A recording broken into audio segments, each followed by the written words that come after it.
Welcome to the Untangled Mind Podcast. I'm Piper Harris, and today, in honor of Men's Mental Health and PTSD Awareness Month, we're going straight into the hard truths. This isn't going to be a soft, roundabout discussion. This is about what happens when strength is misunderstood, when silence is misused, and when men are left with nowhere to go but inward until something cracks. Whether you're a man struggling quietly or someone who loves him, this episode is for you.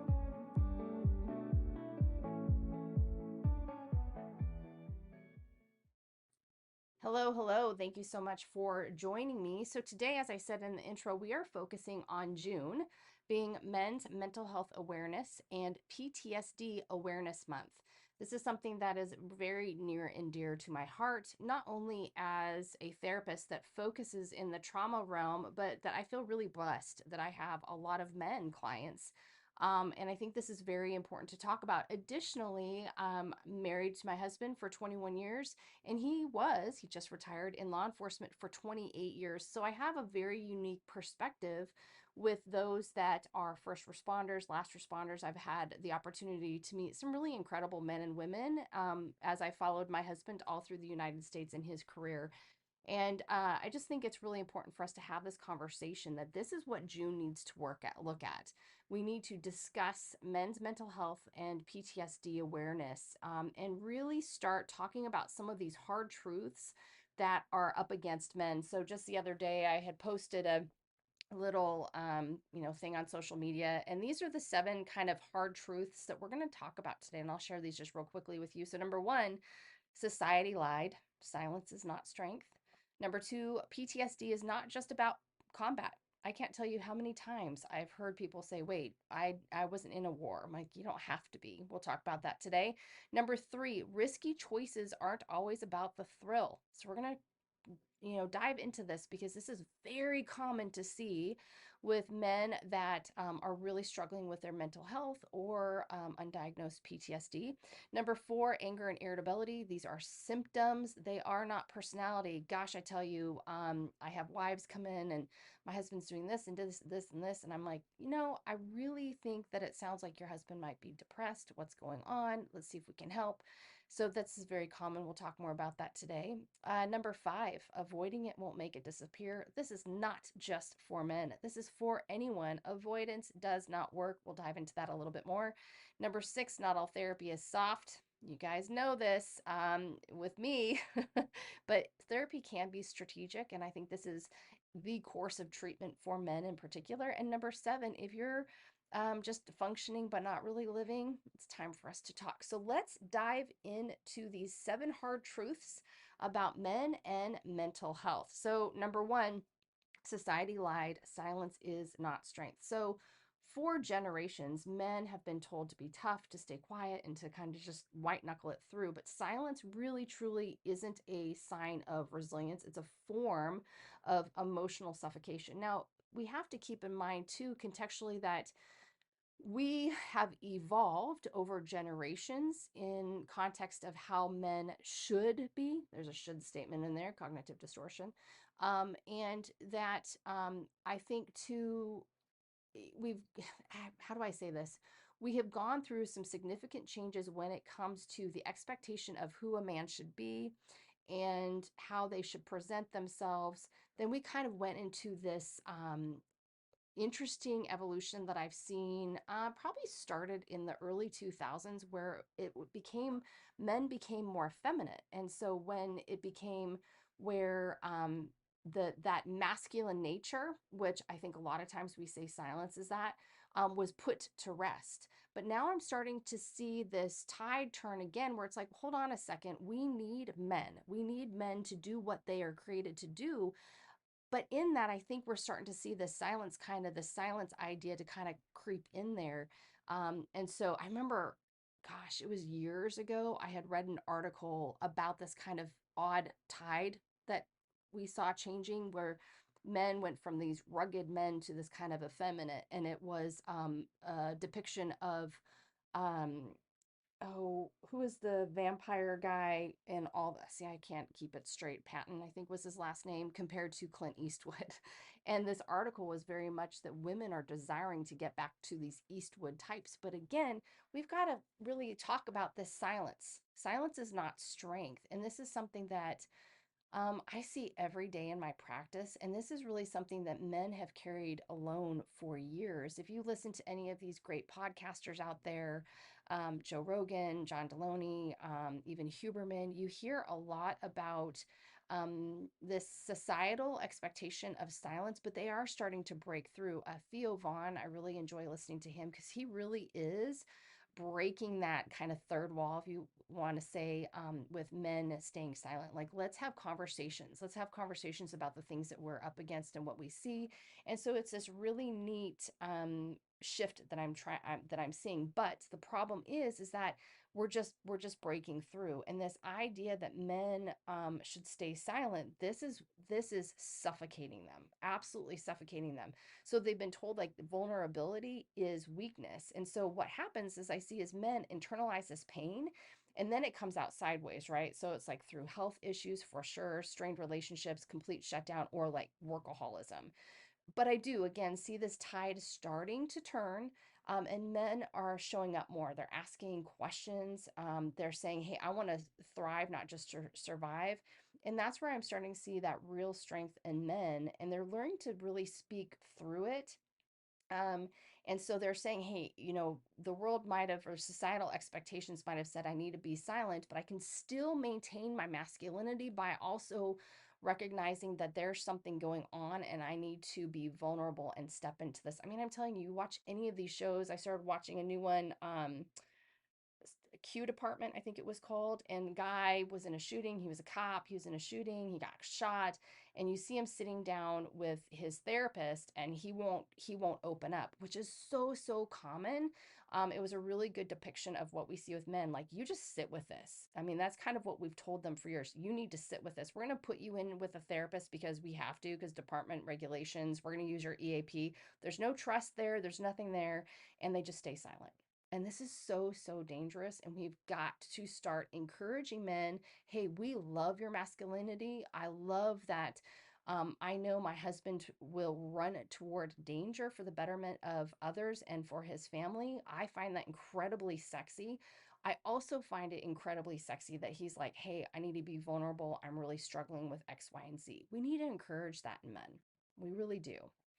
Okay, so number two, let's go to that. PTSD isn't just about combat. Listen, I hear this not only with men, but with women too. So, many men experience trauma, many of them, and that can come through obviously a actual traumatic event.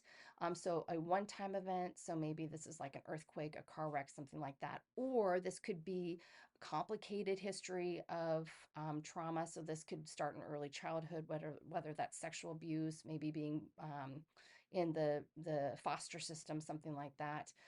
So there's different types of trauma, but men can also experience trauma if they had, a neglectful childhood. It might not necessarily have been sexual abuse, mental abuse, or I should say verbal abuse, but we can see that childhood neglect can really feed into this. Difficult fatherhoods, and maybe even toxicity in the workplace. We can see this kind of happen, but you don't have to be a veteran to have trauma. And the trauma does affect and impact how you think, feel, and act. And this is huge for people to understand. I know, Gabor Mate, he talks about how PTSD trauma is how we have interpreted these events. It's different for everybody else. Now, PTSD, post-traumatic stress disorder, is a clinical diagnosis. Okay, so it's not just being triggered at a bad memory. I can't tell you how many times I've had people come in and say, yeah, my friend. So as I was saying, PTSD is a diagnosable disorder. And so as I was saying, a lot of people, I've had them come in and say, oh yeah, my friend said I had PTSD. Men never say this to me, by the way. Women say this. And as we go through, I'm like, you don't have PTSD.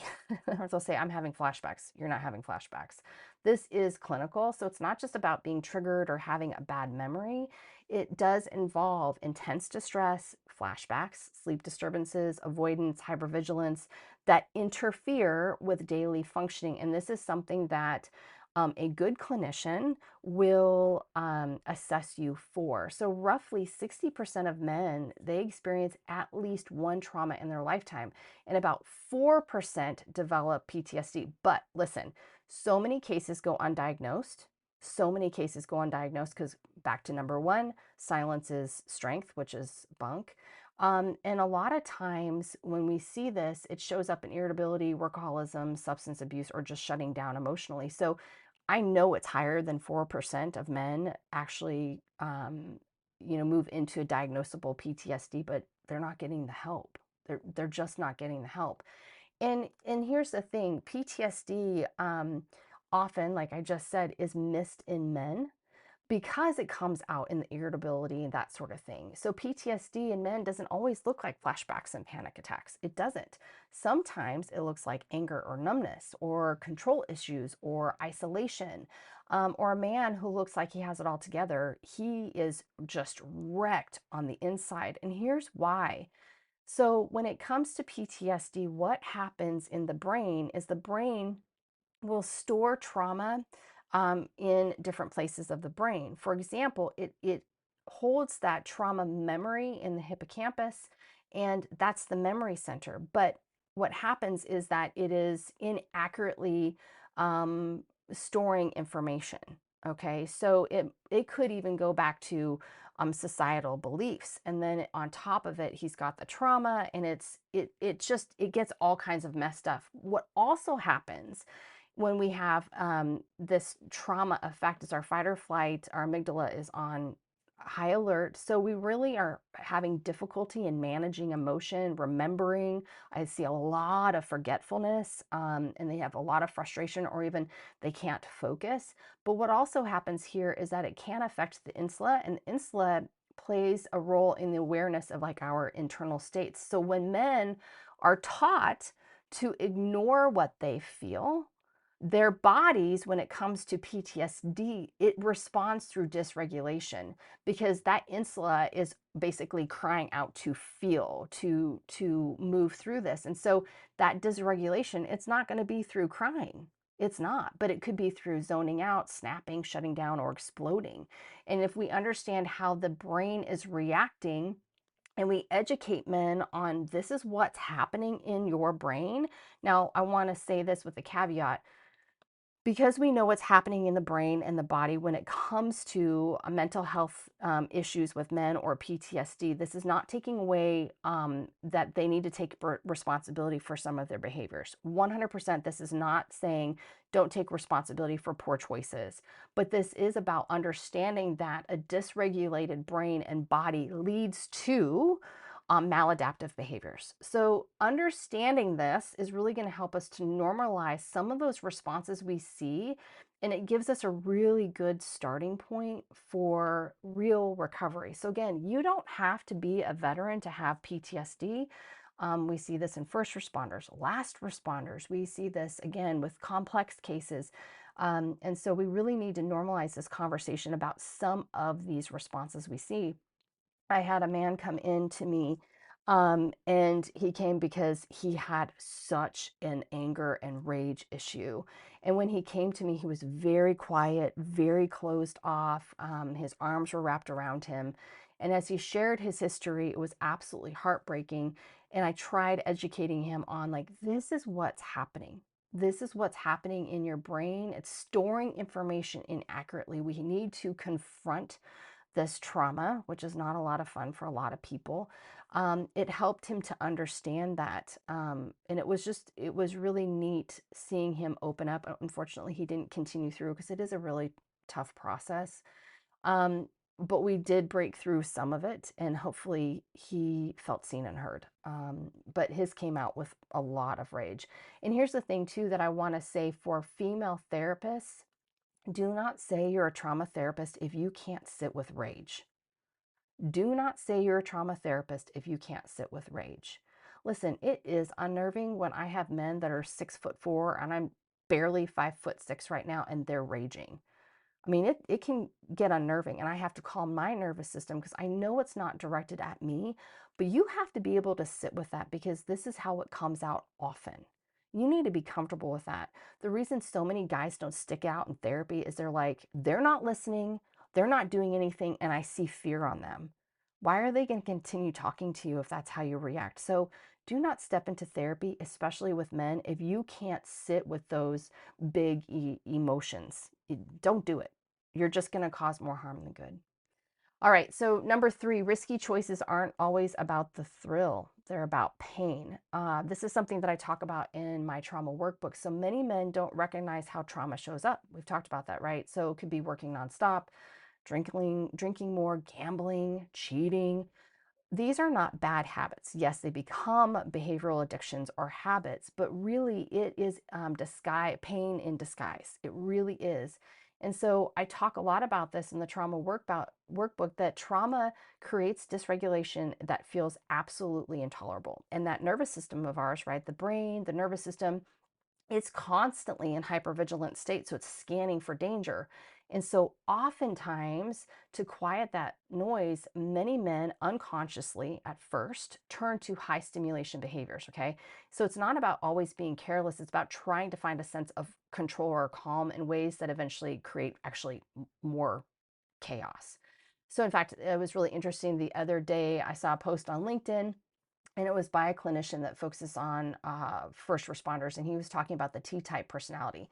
So the T-type personality, they call it the thrill seeker, right? And so he wrote this post, and although I understood what he was saying, that oftentimes we see this in our first responders, that they're thrill seekers, I took a little umbrage with it because it was too narrowly focused. And I think that's part of the reason our guys are not going and getting help.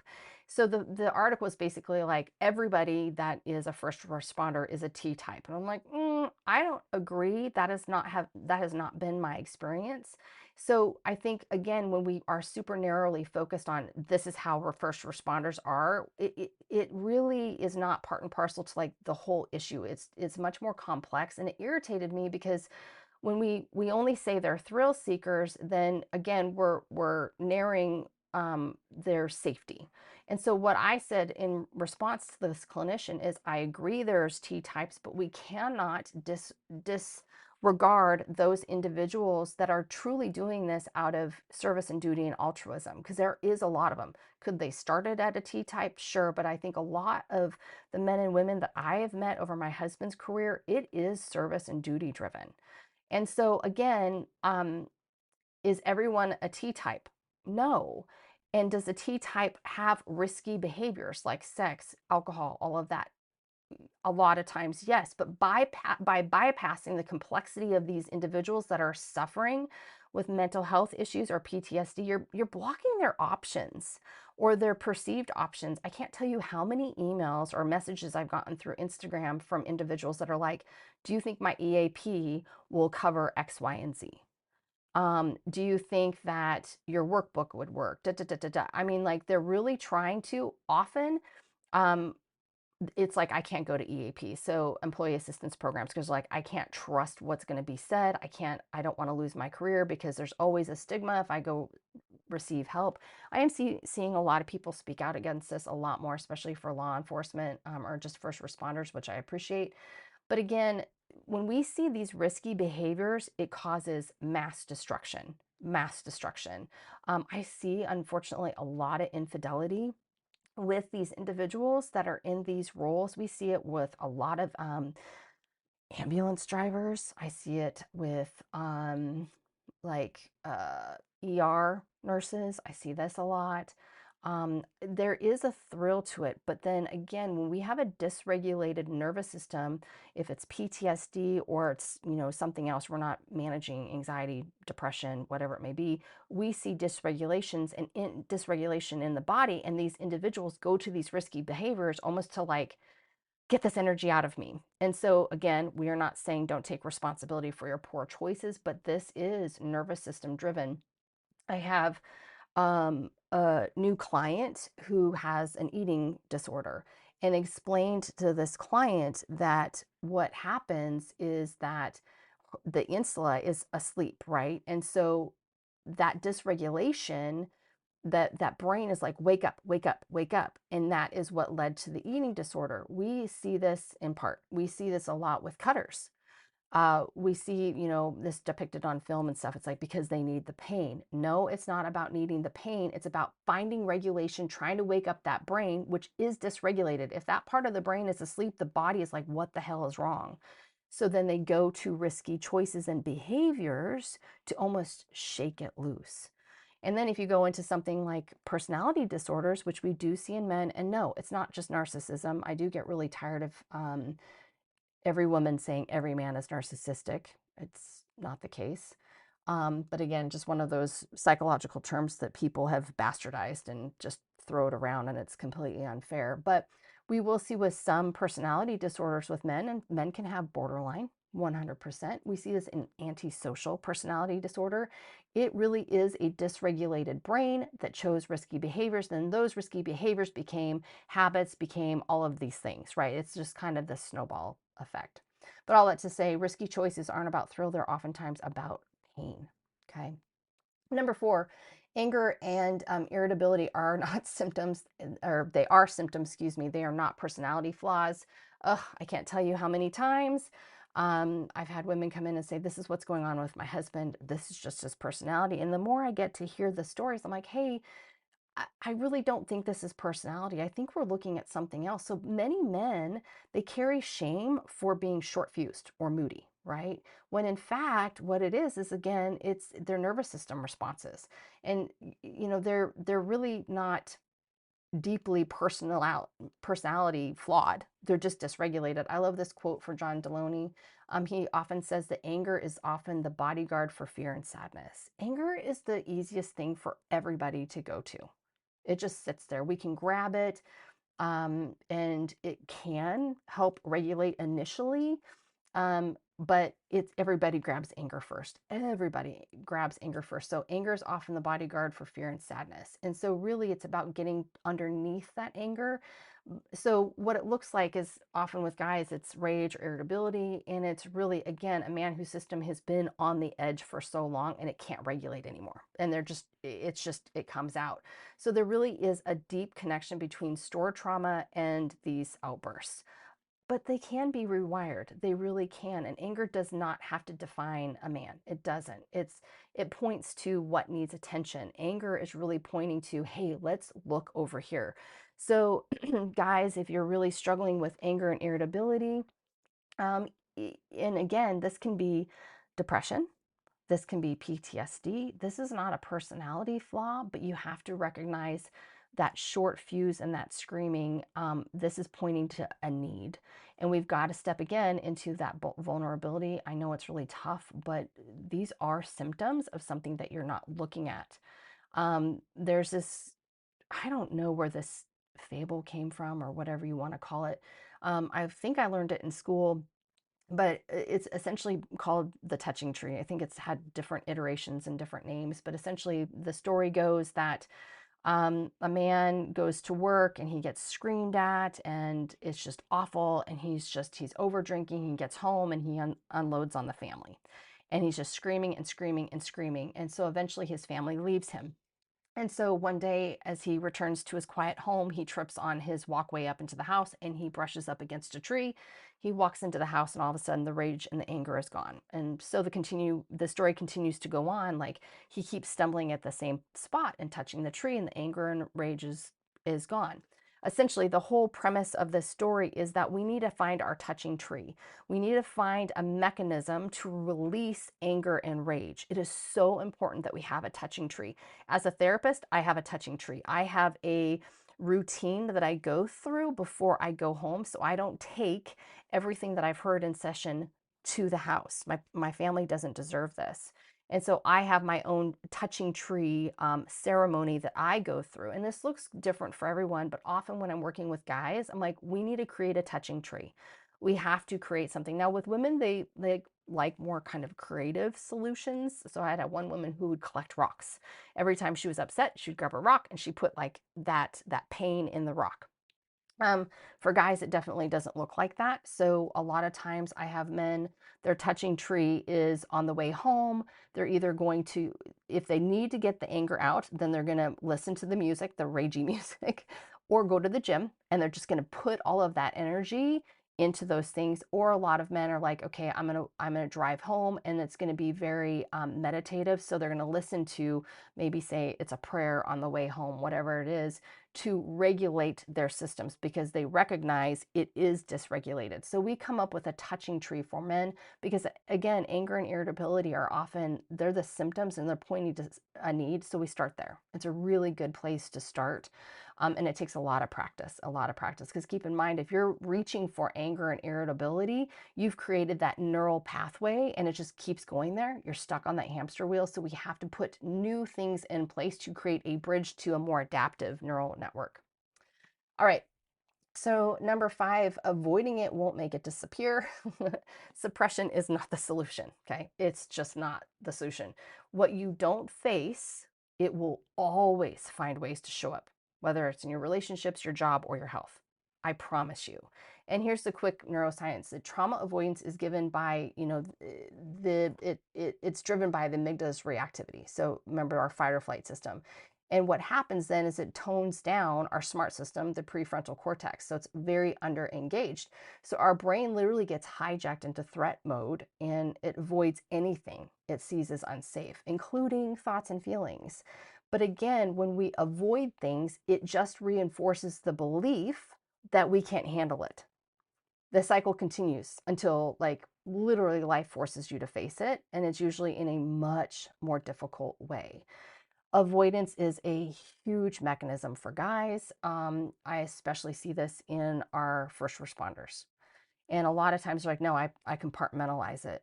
And I'm like, okay, let's look at these compartments. And it's not true. So, but we have to confront avoidance patterns. Has it worked for a while? Sure. Is it going to have a deleterious effect if you don't look at it? Yes, 100%.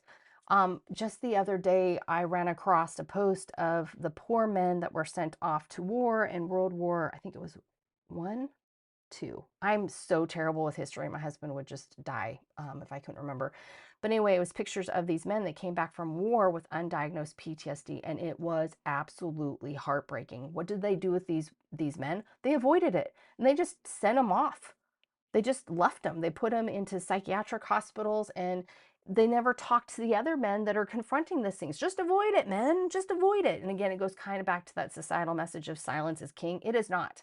And I think men have too often been told, if I avoid it and I just tell myself I can compartmentalize, it's not going to get me. Yes, it will. Oftentimes, you're going to see it first in your health. So you might start gaining weight. You'll probably have very low testosterone. Guys, get your testosterone checked. Please, especially if you're a first responder, I guarantee you're probably going to have some lower testosterone after so many years, because your body can only sustain such high levels of cortisol before it starts depleting that hormone, and you need it. The lower the testosterone you have, I mean, it's not just about erectile dysfunction. It is not.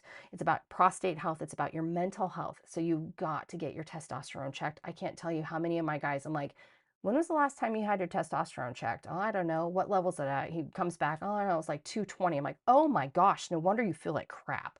So it's starting them on testosterone. But what's really interesting with some of these guys that have this unresolved trauma, they don't want to start testosterone because they're like, what if I become more ragey with the testosterone? So it's something that we have to balance and find a provider that is going to keep an eye on it. But if we can regulate testosterone levels, my gosh, it makes a huge, huge difference in their life. And it provides more stability, I guess you could say, in stepping into the really hard stuff of therapy. But again, avoidance, guys, it doesn't work. It'll come out in your health, then it'll come out at work. You might not be as engaged in work. You might be forgetting things.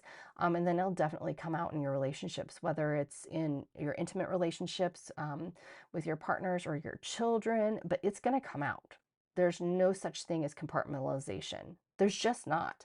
Listen, for me, I have to compartmentalize, right? I have some really difficult sessions I listen to, and I'm like, oh yeah, I can compartmentalize, but no, I mean, it sits with me. And that's why I have my touching tree. That's why I have different regulation strategies. That's why I carry my own therapist, because I know I can't compartmentalize forever. There's just no way. And I know that because of the brain. This is not just us saying these things. The brain cannot sustain that, and then your body starts to break down. All right. So the last two aren't really, seven hard truths that men need to hear about mental health and PTSD, but I do want to touch on them. Number 6 is all therapy isn't soft. Not every single therapist is going to be like, hey, tell me how you feel. We will eventually, but listen, some of us, like myself, we get to the point. We build a plan and we help you move forward. So therapy can be action oriented and strategic. One of the biggest complaints I hear from the guys that come to me, and listen, I am really blessed, that I would say I'm probably at about 70-75% women and the rest are men, which is really high, especially for a female therapist. So I'm super blessed that guys feel safe coming to me. And I do believe it's because I'm not soft. I am compassionate, and that's not to take away from that, but I am strategic. I'm no BS. And I think that comes from being married to a cop for so long. There's no BS. There's enough BS in guys' life. They just want you to say what you mean what you say, and help them get from point A to point B, period. Stop pussyfooting around stuff. Stop talking only about emotionality. Listen, that is not a great focus for guys. It's just not. And so, like, one of the statistics I saw is 1 in 10 men, or 1 in 10 men, yes, have some sort of mental, need. And of those 10 men, only 5 seek help. Okay, if only 5 men out of the 10, so about half, are seeking help, I think I said the stat wrong. It sounds funny in my head. All that to be said, if 5 go to try to find help, and of those 5 therapists that they go seek, 4 of them only do an emotionally leaning process, how many of y'all think that they're going to stick it out? None. None. I can't tell you how many of my guys come in and they are so anxious to be sitting down with me, and then we get to it. I'm like, this is what we're going to do. This is what we're going to do. This is how I'm going to speak to you. This is how I expect you to speak to me. And you literally see their shoulders come down from their ears. And listen, I'm not trying to toot my own horn, but I do have a very direct approach. And again, all therapy doesn't have to be soft. In fact, this is one of the things that I speak against. It doesn't have to be soft, and it doesn't have to be subjective all the time. Data is important. Assessments are important. I am not pathologizing you, therapists. Please listen to me. This is not about pathologizing our clients, but it is about informing your treatment, not just, oh, I just feel like I'm a good therapist. Who cares how you feel about it? Prove it. And these guys really thrive in this kind of therapeutic environment. So, guys, not all therapy is soft. It can be strategic. Interview your therapist. Interview your therapist. Ask them, what do you do? What makes you different? I want to sit on your couch and just talk about emotions. What are the steps we're going to take? If they can't say, well, this is my system, this is the stuff that I do, then go the other way. The other clue that I tell a lot of people, if you're seeking for a therapist and you go like on Psychology Today and you read their, who they help and their modalities, if they do every single thing, okay, go the other way. You can't be a jack of all trades, because then you're a master of none. Guys, find someone that focuses on you. Yes, I work with men and women, but I have a very narrow focus. And people come to me because I'm like, nope, trauma, anxiety, stress, or grief, because it's the same area as the brain, and this is my system. If you don't like my system, go somewhere else. But I put it out there so people know. And listen, I am not for everybody. I have many people, especially women, that are like, yeah, no, I need more fluff. I need more of the emotionality. And frankly, that's not how I am. I get really annoyed when I was in therapy years and years ago, and it's like we just sit there. I'm like, but what the hell are we doing? How I feel worse. This doesn't make any sense. What are the steps we're taking? That's how my brain works. And so, again, I am not for everyone. I've had people walk out the door, but guys, please interview. I have some blogs that I've written about how to interview a therapist, and I also talk about the things I don't like about therapists in my Catching Flack series. So make sure you check that out. Lastly, if you're just simply functioning, you're not living, right? If you're just functioning, you're not living. And that's not good enough. Just because you're getting through your day, is that what you want? You might be performing, so to speak, and getting by and meeting responsibilities. But if you're totally disconnected from yourself and even those in your life, that's not to be expected as normal. And again, I think this is that societal message of, guys, you just keep working, you just keep pushing through, and you're dead inside. That's wrong. It's just wrong. And again, therapy has really failed men. It it really has. And these models of therapy, they really weren't built with men in mind, which is really interesting because psychology was started by men. And I think that it was more focused, maybe, possibly, with men in mind. But we've gotten away from it. We've gone to, I hate to say it, a more feminine model for therapy. And it's just, we failed men. We just totally have failed men. And so, um, most men that I work with, they don't want to feel more. They want to feel less chaotic. So that's what we focus on. And they want a strategy, and that's what they're getting. They want results. They want someone to help them sort through the noise without coddling them. And that's what I do. That's what I do. But guys, functioning is not thriving. It is not living. You deserve to be living. So there is an alternate path. Obviously, strength does not have to be pretending. Okay, it doesn't have to be numbing out. It doesn't have to be gambling with your marriage, your job, or even your health, because you just don't want to talk.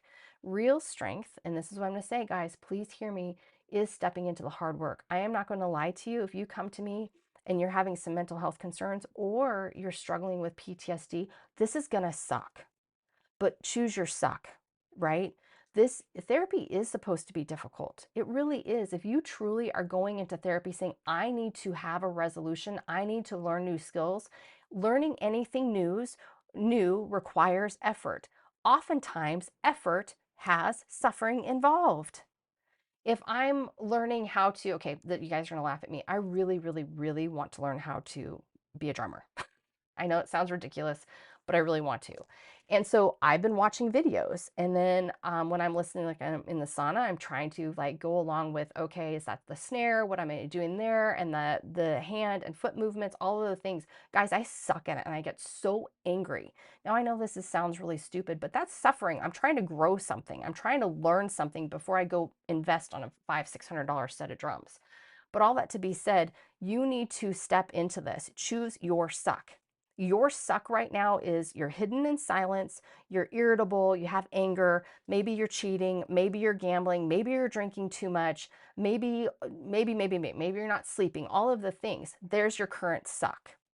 Then you could choose the suck coming to someone like me that says, okay, we're going to step into this. We're going to look at that gnarly crap that's in your head. No, you can't compartmentalize. And we're going to build a set of skills and tools to help bridge these maladaptive, negative things that are happening in your life. So choose your suck. Choose your suck. Not every therapist is fluffy. Please hear me, guys. I know you need this, and I am so passionate about this. Choose your suck. It is not going to be easy at all, but it is 100% going to be worth it. So again, just a highlight for June 2025, where it is Men's Mental Health Awareness and PTSD Awareness Month. There are a ton of amazing resources out there for individuals, whether you be a vet, a cop, a firefighter, a man with complex trauma, you were in the foster system, whatever it may be. There are amazing resources out there for individuals who see you and understand the needs that you have. Not all of us are just uh, perpetuating the idea that you should just be quiet and sit there and cry about feelings. I know that's not what you want to do. You should cry. Crying is cathartic. It's really good for you. But we don't have to go there first thing. So I hope there's some men listening in. I really do. I hope you're hearing this. I hope it landed with you. What I want you to hear is that you are not broken. You are not weak. You are absolutely human and you deserve to be seen. Thanks so much for joining me today. If any part of this landed, hear me when I say you are not broken, you are not weak, you are human. And if you're tired of functioning but not actually living, it's time. If you're in Georgia and ready to take the next step, reach out to me. You'll find a lot more about my approach on my website at untangledmind.net. And if therapy isn't your next step, start with education. You can find my trauma workbook, Untangling Trauma, on Amazon. It's a guided way to start understanding what's happening under the surface and why it makes sense.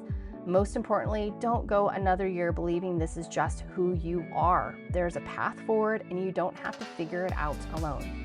Thanks so much for listening to the Untangled Mind Podcast. See you next time.